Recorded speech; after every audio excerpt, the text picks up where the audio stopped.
एक ऐसा अंतर्राष्ट्रीय ख्याति प्राप्त मानव जो गुरु प्रेरणा से पिछले 20 वर्षों से वानप्रस्थ जीवन जीते हुए 24 घंटे मानवता की सेवा में संलग्न है। एक ऐसा मानव जो अभी राष्ट्रीय, अंतर्राष्ट्रीय टीवी चैनलों पर 7,500 एपिसोड के माध्यम से सनातन सत्य, आत्मविज्ञान एवं पुनरुत्थान, व्यवहार एवं निश्चय जगत के जीवनोपयोगी विषयों पर हृदय स्पर्शी प्रवचन कर चुका है। उस मानव का नाम है महात्मा उपासक प्रोफेसर डॉक्टर सोहन राज तातेड़। प्रोफेसर तातेड़ द्वारा योग, दर्शन, शिक्षा विषयों पर रचित पीएचडी स्तर के 250 शोध ग्रंथ भारत के 100 प्रतिष्ठित विश्वविद्यालयों में शोधार्थी पढ़ रहे हैं तथा वे सभी शोध ग्रंथ वहां की सेंट्रल लाइब्रेरियों में उपलब्ध हैं। महात्मा सोहन राज ने अभी तक हजारों स्कूलों, कॉलेजों, विश्वविद्यालयों एवं संस्थाओं में सेमिनार, वर्कशॉप, कैंप लगाकर लाखों विद्यार्थियों को योग, दर्शन, शिक्षा का प्रशिक्षण देकर उन्हें सुसंस्कारित किया। डॉक्टर तातेड़ ने भारतीय संस्कृति उत्थान के 4,000 से अधिक समसामयिक विषयों पर आर्टिकल लिखकर ऑनलाइन जर्नल, पत्रिकाओं, वेबसाइट्स पर प्रकाशित किया, जिसका उपयोग लाखों पाठक कर रहे हैं। उपासक तातेड़ के 5,000 से अधिक आज का सुविचार, आज का शुभ संदेश, आज का मंगल भावना योग आदि चिंतन websites, Twitter, blogger, Facebook, YouTube माध्यमों से लाखों लोग अपना जीवन निर्माण कर रहे हैं। मानवता के मसीहा ऐसे महामानव महात्मा सोहन राज तातेड़ के प्रोफाइल को अभी तक विश्व के 20 लाख दर्शक यूट्यूब पर, 12 लाख गूगल पर एवं लाखों दर्शक फेसबुक, ब्लॉगर, ट्विटर और इंस्टाग्राम पर देख चुके हैं।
आइए, सुनिए, देखिए, समझिए सनातन सत्य।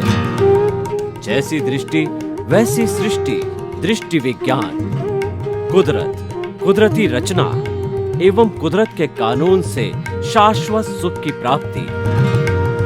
जोधपुर के परम पूज्य महात्मा उपासक प्रोफेसर डॉक्टर सोहन राज तातेड़ के निर्देशन में सनातन सत्य, जैसी दृष्टि वैसी सृष्टि, दृष्टि विज्ञान।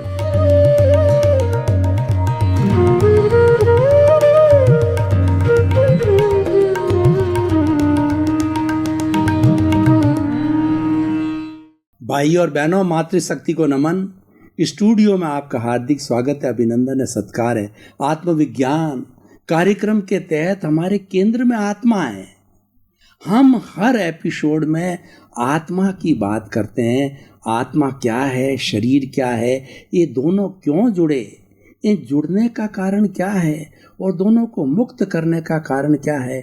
दोनों मुक्त हो जाएंगे तो ये शरीर जो चला जाएगा ये पुद्गल के साथ सृष्टि में, और ये आत्मा शुद्ध होकर के परमात्मा बन जाएगी, ईश्वर बन जाएगी और सिद्ध शिला में विराजमान हो जाएगी।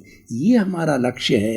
ये लक्ष्य कब होगा कि व्यक्ति अच्छा इंसान बने, इन एपिसोड्स को देखे, और ये सारा कार्य हम प्रतिदिन नए नए एपिसोड्स के माध्यम से करते हैं। तो आज हमारा बहुत ही सुंदर विषय है कि ये शरीर किराए का मकान। भाई और बहनों, आप सभी मकान में रहने के लिए, बहुत सुंदर एपिसोड है, आप मकान में रहने के लिए अभ्यस्त हैं। हर व्यक्ति शाम के समय सारा अपना रोजगार का कार्य करके अपनी रोजी रोटी को कमा करके वो घर में जाके सुकून लेता है। और मकान इसीलिए बनाया जाता है, परिवार इसीलिए होता है। वैसे परिवार देखिए पशुओं का भी होता है, समाज मनुष्य का होता है, उसको समाज कहते हैं। मनुष्य के समूहों को समाज कहते हैं। पशुओं का भी समाज होता है, उसको कहते हैं समज। एक मात्रा का फर्क है। अरे पशु ही नहीं, आप पक्षियों को देखिए, कुर्जा वगैरह जो विदेश से आने वाले पक्षु जो पक्षी होते हैं अभ्यारण्य में, अभी सर्दियों में बहुत आते हैं। हमारे जो ताल छापर का अभ्यारण्य है, और अभी तो बहुत दूषित हो गया है अभ्यारण्य हमारा, जो वहाँ का जो है ये सांबर का बहुत दूषित मर रहे हैं, उसकी सरकार जांच कर रही है, वो भी जगह है। और जो हमारा अभ्यारण्य सबसे बड़ा है भरतपुर का है, वहाँ पक्षी जब आते हैं तो एक लाइन में उड़ करके आते हैं, पंक्तिबद्ध चलते हैं, वह भी उनका परिवार है और उसके परिवार के साथ चलते हैं। अरे आपने कभी देखा होगा, मैंने देखा है, हिरण हिरनियाँ होती है, ये परिवार के साथ में रात को जब विश्राम करते हैं तो कैसे करते हैं, ये घेरा बनाते हैं। उस घेरे के मध्य के अंदर जो है वो कहना चाहिए कि जो प्रसव वाली होती है, जन्म देने वाली माँ होती है, वो गर्भाधान वाली होती है, वो बीच में, या जो सीनियर सिटीजन जिसको हम बोलते हैं, वृद्ध होते हैं, अपाहिज होते हैं, वो भाग नहीं सकते, उनको सबसे ज़्यादा सेंटर में रखाए जाते हैं। फिर उसके बाद के अंदर प्रौढ़ लोगों का घोड़ा होता है, फिर जवान लोगों का घोड़ा होता है, और चारों किनारे पर चार यंग जो है हिरण जो अति शीघ्र भाग सकते हैं और वो नींद नहीं लेते हैं, तो वो शिकारियों की खोज में रहते हैं चारों दिशाओं में। कोई शिकारी आता है तो आवाज़ करते हैं और सभी लोग भाग जाते हैं। उनके जो है वह उनकी भाषा को समझ करके, उनका आह्वान को समझ के सभी भाग जाते हैं कि शिकारी आ गया है, कहीं हमारा शिकार न कर ले। एक स्थान के ऊपर जंगल में सुरक्षित जगह में वो लोग निवास करते हैं, वो भी उनका परिवार है, हर एक का परिवार होता है। तो मकान व्यक्तिगत एक परिवार का मकान होता है। मकान दो तरह के होते हैं, क्योंकि फैमिली बिना सुकून नहीं। वो 10 से 5 का काम करने के बाद में वो जब 10 बजे कोई भी अपने ड्यूटी पे आता है, चाहे व्यापारी है, चाहे लेखक है, चाहे जो नेता है, चाहे भारत का राष्ट्रपति है या प्रधानमंत्री है, शाम को जब घर जाता है तो अपने मकान में फैमिली के साथ में रहता है। 10 to 5 की ड्यूटी के बाद में फैमिली के पास रहता है। तो वो देखिए 6 बजे 7 बजे घर पहुंचता है, तो 7 बजे से लगा के सुबह 9 बजे तक, 9 बजे घर चलता है, तो कितने घंटे हो गए, मतलब लगभग 12-14 घंटे व्यक्ति परिवार के साथ अपने मकान में रहता है। वह मकान में अपनी सुरक्षा महसूस करता है। अब मकान दो तरह के होते हैं, स्वयं का मकान और किराए का मकान। देखिए, किराए का मकान होता है वो अपने मनोनुकूल नहीं होता है, और उसमें आप तोड़ फोड़ मन के अनुसार करा भी नहीं सकते, क्योंकि उसका मालिक अलग होता है। और किराए का मकान एक मजबूरी है, क्योंकि हमारे पास इतना पैसा नहीं है कि परिवार के लिए हम स्वयं का मकान परचेज कर लें। और जब पैसा होता है तो हम स्वयं का मकान कॉलोनी में चले जाते हैं या खुद का बनाते हैं, यूआईटी की जो प्लॉट है उसमें बनाते हैं, और हम समूह के बीच के अंदर हम कॉलोनी में निवास करते हैं। वो सारा हमारा समाज बन जाता है। तो हम मकान की बात कर रहे हैं। किराए का मकान बार बार बदलना पड़ता है। किराएदार कहता है कि मेरे परिवार के सदस्य आपको खाली करना पड़ेगा, और अच्छा इंसान होता है तो वो तो खाली करता। कुछ दुर्जन लोग होते हैं, वो लोग जो है अपनी फाड़ी डाल देते हैं, आपको अधिकार नहीं है मेरा मकान खाली करने का। और ऐसे दुर्जन लोगों से लिखा पढ़ी तो हो जाती है, फिर भी वो कोर्ट में खींच लेते हैं, क्योंकि वो दुर्जन का काम दुर्जनता है। सज्जन तो कहता भाई साहब आपका एग्रीमेंट है तो भी आपका परिवार आ रहा है, तो मैं खाली महीने भर, पहले 11 महीने का एग्रीमेंट है, मैं 10 महीने में खाली कर देता हूँ। लेकिन दुर्जन होता है वो घसीट लेता है, कोई न कोई जो है प्रभावशाली, जो वकीलों के चक्कर में डाल के बेचारे मालिक को जो है वो कोर्ट में घसीट लेता है। दुर्जन का काम दुर्जनता है, सज्जन का काम सज्जनता है। देखिए कि हम आपको बतावें परिभाषा कि एक जो है आम का, एक जो है वो नीम का पेड़ है, नीम को 100 घड़ों से सींच लो फिर भी उसकी कड़वाहट नहीं जाती है। हम वो दुर्जन की नहीं एक परिभाषा देता हूँ, वो बेचारा दुर्जन नहीं है, उसकी पत्ती बहुत काम की है लेकिन स्वभाव नहीं बदलता है। और देखिए दूसरी तरफ जो है वो के चंदन का पेड़ है, उसके ऊपर भुजंग लिपटे रहते हैं और जहर छोड़ता रहता है, फिर भी आप चंदन की लकड़ी हो, शीतलता सुगंध देती है, उसके अंदर जो उसका प्रभाव नहीं आता भुजंगों का, उसके जहर का प्रभाव नहीं होता है। इसलिए कहते हैं सूरदास की काली कमरिया चढ़े न दूजो रंग, सज्जनता सज्जन देगा दुर्जन दुर्जन देगा। एक सज्जन संत था तो वो क्या है कि वो हमेशा जो है वो अपने तालाब के किनारे जाता और वहाँ पे पानी पीता, तो वहाँ एक जो है वहाँ पे एक बिच्छू आ जाता और बिच्छू डंक मार देता, डंक मारता, वो पानी पीते पीते छोड़ देता, दूसरे दिन फिर डंक मारता छोड़ दे। एक व्यक्ति ने कहा आप रोज आते हो, रोज ये डंक मारता है आपका, इसको मारते नहीं हो आप? कि भैया पानी पीने के लिए तो ये शुद्ध जगह वही है, मेरे पूर्व जन्म का हिसाब है,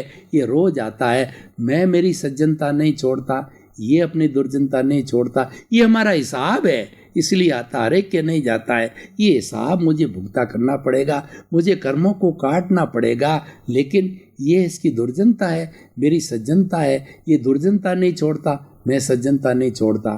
तो भाइयों और बहनों ऐसे दुर्जन व्यक्ति होते हैं जो कि वैमनस्य खड़ा करते हैं, लड़ाई झगड़ा पैदा करते हैं समाज में, घर में, उनको हम क्या करें? उनको ऐसे दुर्जन और होते हैं समाज में, घर में 10 एक दुर्जन होगा, वो कुछ न कोई रगड़ा टंटा कलह जो है वो झूठ साच क्रोध मान और ये ईर्ष्या करता रहेगा। क्या करें?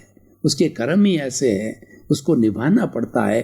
खोटा सिक्का होता है, वो माँ उसको निभाती है, क्योंकि माँ कहता है ये भी मेरे कलेजे का टुकड़ा है, जो सपूत है वो भी मेरा पुत्र है, ये कपूत भी पुत्र है, तो वो उसको निभाती है, क्योंकि माँ माँ होती है।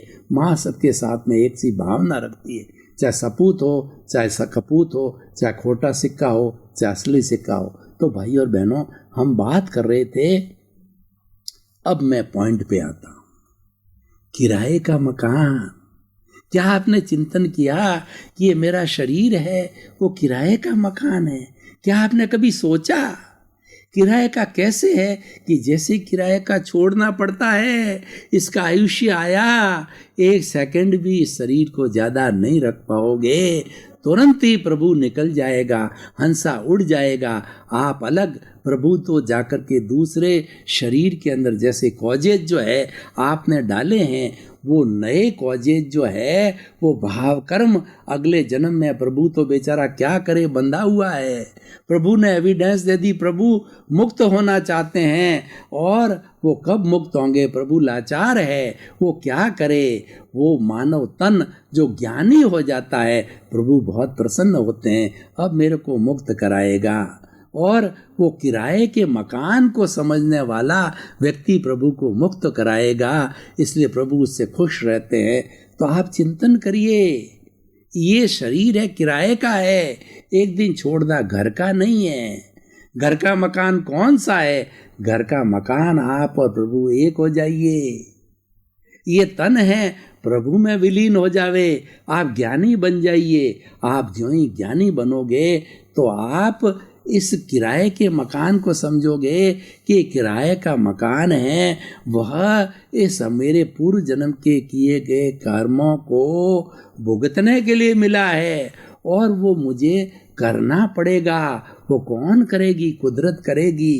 कुदरत, जो ही हमने शरीर को जन्म देने वाली कुदरत होती है। वो 5 भूतों से जन्म लेता है, माँ का अंडज और पिता का शुक्राणु। दोनों आत्माएं जब ये मिलती है इंटरकोर्स के समय में, दोनों आत्माएं, एक अंडज और एक शुक्राणु, दोनों आत्माएं होती है, दोनों मिलते हैं और उस अंडज को फोड़ करके एक ही कामयाब होता है।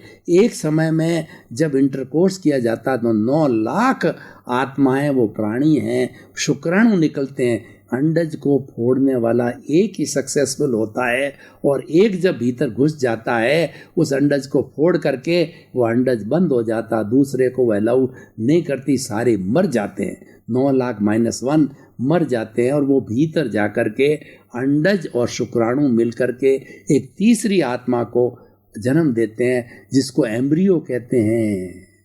वहाँ आप अवतरित होते हो, उस माँ के गर्भ में एम्ब्रियो भ्रूण बन के अवतरित होते हो। अगर आपके भ्रूण को नहीं गिराया जाता है, धीरे धीरे 9 महीने तक बच्चा बड़ा होता है और इस शरीर के रूप में आता है। तो ये सारा जो है वो हमारी प्रकृति के अधीन होता है और प्रकृति, वो एम्ब्रियो बनते ही प्रकृति स्टार्ट हो जाए, कुदरत स्टार्ट होती है। और ये कुदरत पंचभूतात्मक है। 5 भूतों से एम्ब्रियो को पृथ्वी, जल, अग्नि, वायु और आकाश से उसका पोषण चालू हो जाता है और कुदरती रचना लागू होती है वहाँ पे। कुदरती रचना क्या है? 6 तत्व है ये सारी सृष्टि है। कोई ईश्वर सृष्टि को नहीं चलाता, वो कुदरती रचना चलाती है और उस पर कुदरत का कानून लागू होता है।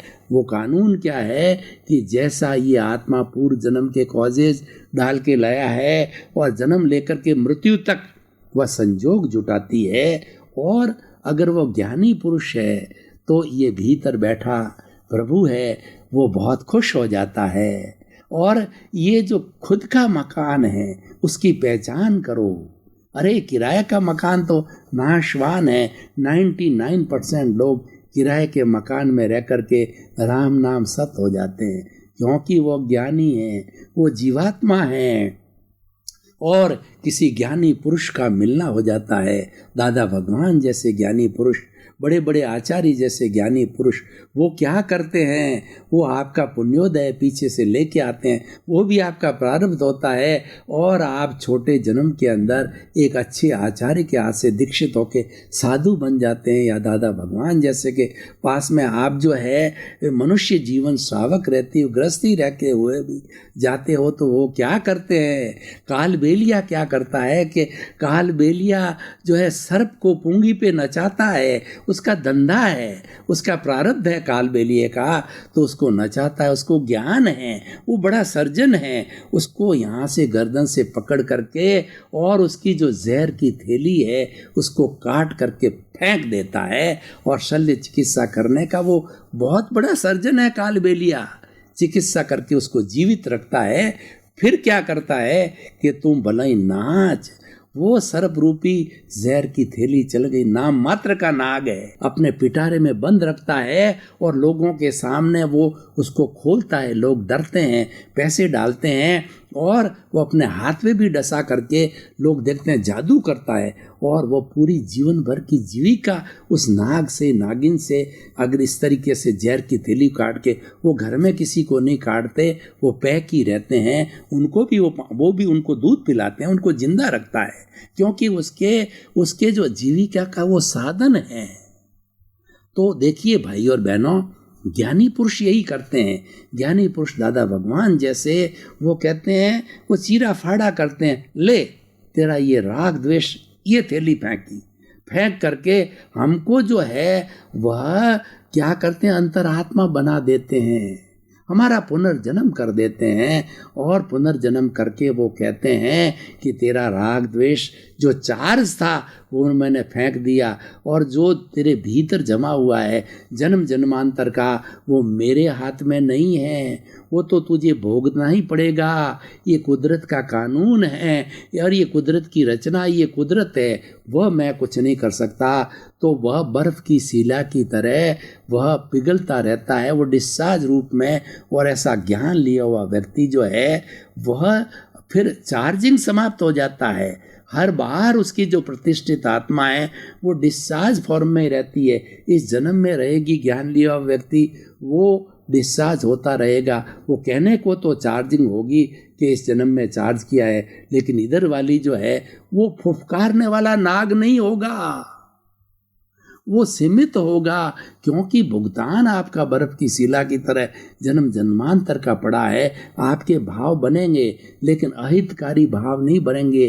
कॉजल बॉडी आपकी लिमिटेड बनेगी और 1 2 3 भावों में बर्फ की शिला की तरह आपका ज्ञान, आपने जो जितना भी आपका भुगतान तो करना ही है। और भुगतान भी भाई और बहनों 2 तरीके से होता है।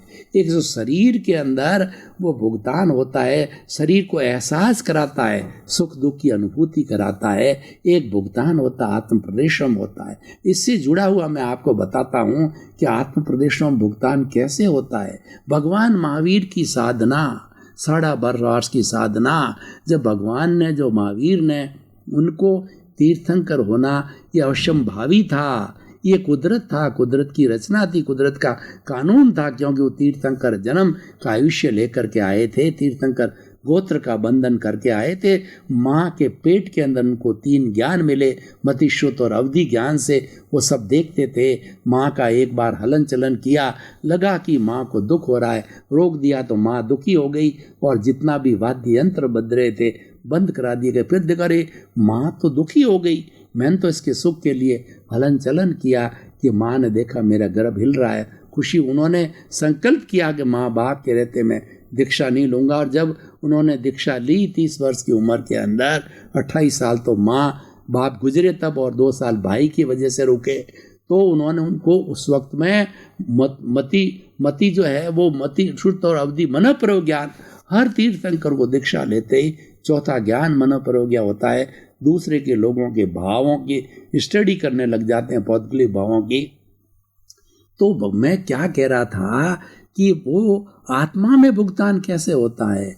तो भगवान ने तो दीक्षा लेते ही वो श्रेय बोला, आत्म प्रदेशों में चले गए, अपने आत्मा के सारे प्रदेश खींच करके उसमें निवास करने लगे। और उन्होंने कहा कि ये जो महावीर का जो पुतला है, इस पुतले को जो है चाहे कोई तिर्यंच गति वाला और चाहे कोई देव गति वाला, चाहे मनुष्य गति वाला, क्यों नर गति वाले तो आते नहीं हैं हमारे मनुष्य लोक के अंदर, तीनों गति वाले इसको तोड़े फोड़े, इसका भुगतान करे, वो खाली देखते रहते थे, ज्ञाता दृष्टा भाव में रहते और उनको कानों की कीले ठोके। देखिए भगवान महावीर के कर्म जो है वो 23 तीर्थंकरों के कर्म से ज़्यादा थे। उन्होंने अवधि ज्ञान में देखा, तब उन्होंने वो किया, शरीर का त्याग किया, क्योंकि इतना भुगतान मैं अगर सहन करूँगा तो फिर राग द्वेष में जुड़ जाऊंगा। तो आत्मस्थ हो गए और खाली ज्ञाता दृष्टा भाव से देखने लग गए कि महावीर का पुतला खा रहा है, पी रहा है, उसके जो है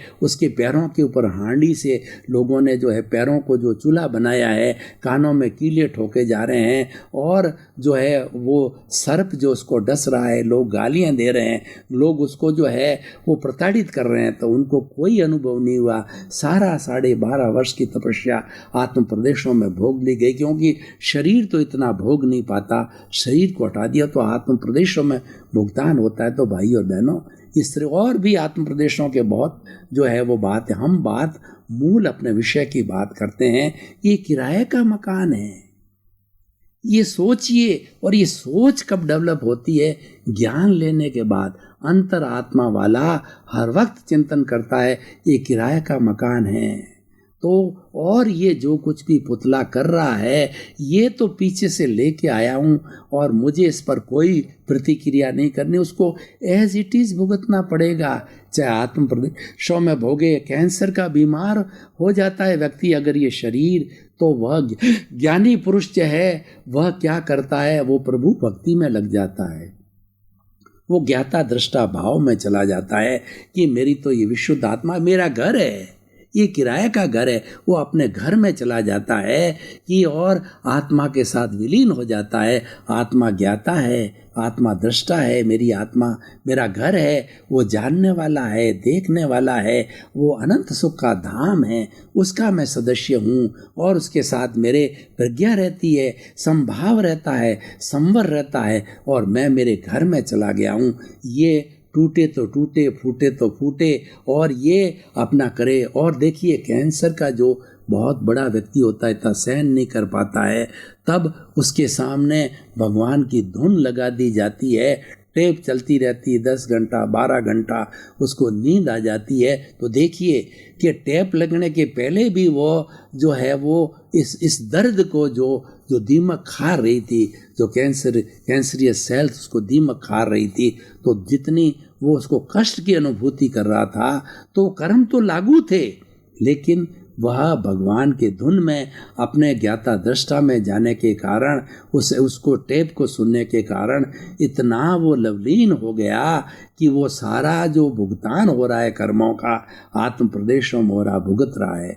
तो कहने का तो भाई और बहनों, आप आत्मविज्ञान कार्यक्रम देखते रहिए। आत्मविज्ञान कार्यक्रम आपको अज्ञान काट करके ज्ञान के द्वारा अज्ञान काटने के सूत्र देगा, आपको दृष्टि देगा और ये दृष्टि आपकी सृष्टि बनेगी और आपका जीवन धन्य हो जाएगा। और धीरे धीरे इस ज्ञान आत्मविज्ञान को प्राप्त करके, आत्मा के ज्ञान को प्राप्त करके आप अज्ञान की बेड़ी को काटते रहोगे, तो धीरे धीरे काट करके कुछ ही भवों में आप अगर निरंतर ऐसे ही बने रहोगे, आत्मविज्ञान के सूत्रों को लागू करोगे, ज्ञान को हाजिर रखोगे, 5 आज्ञा को हाजिर रखोगे और अपनी प्रज्ञा के नियंत्रण में रहोगे, आप जो है वो हमारा संभाव और संवर में रहोगे, सिद्ध बुद्ध मुक्त बनोगे। आपके प्रति मंगल भावना, शुभकामना।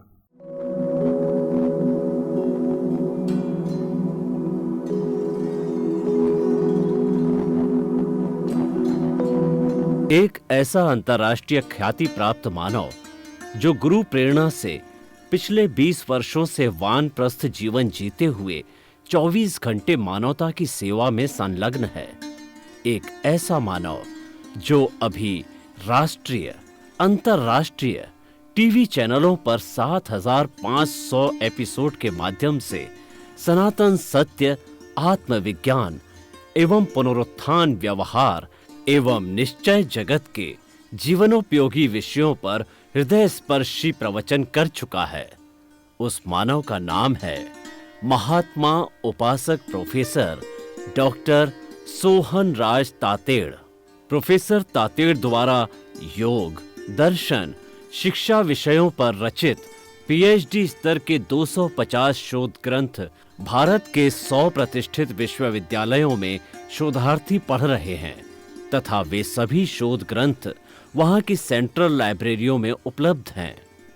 महात्मा सोहन राज ने अभी तक हजारों स्कूलों, कॉलेजों, विश्वविद्यालयों एवं संस्थाओं में सेमिनार, वर्कशॉप, कैंप लगाकर लाखों विद्यार्थियों को योग, दर्शन, शिक्षा का प्रशिक्षण देकर उन्हें सुसंस्कारित किया।